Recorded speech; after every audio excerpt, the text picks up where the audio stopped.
ফরিদপুরে নানা আয়োজনে জাতীয়তাবাদী স্বেচ্ছাসেবক দলের ৪৪তম প্রতিষ্ঠাবার্ষিকী পালিত হয়েছে। ফরিদপুর জেলা প্রতিনিধি জাকিব আহমেদ জ্যাক জানান, মঙ্গলবার বিকেলে এক বিশাল শোভাযাত্রা সিভিল সার্জন অফিসের সামনে থেকে বের হয়ে শহরে বিভিন্ন গুরুত্বপূর্ণ স্থান প্রদক্ষিণ করে গোলপুকুর ড্রিম শপিং কমপ্লেক্সে গিয়ে শেষ হয়। ফরিদপুর জেলা স্বেচ্ছাসেবক দলের আহ্বায়ক মোজাম্মেল হোসেন মিঠুর সভাপতিত্বে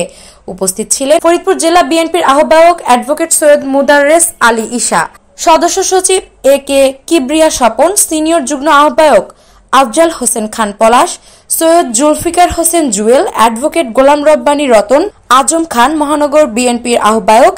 AFM কাইয়ুম জঙ্গি, সদস্য সচিব গোলাম মোস্তফা মিরাজ, ফরিদপুর জেলা স্বেচ্ছাসেবক দলের সদস্য সচিব শাহরিয়ার হোসেন শিথিল সহ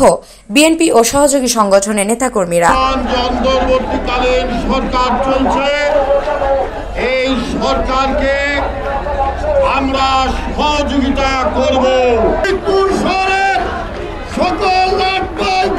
হাসিনা বিরোধী আন্দোলনে আমরা প্রথম পর্যায়ে জয়লাভ করেছি, সেই জয়লাভকে ধরে রাখার জন্য জাতীয়তাবাদী স্বেচ্ছাসেবক দলকে রাজপথে থাকার আহ্বান জানিয়ে সকলকে আজকের অনুষ্ঠানে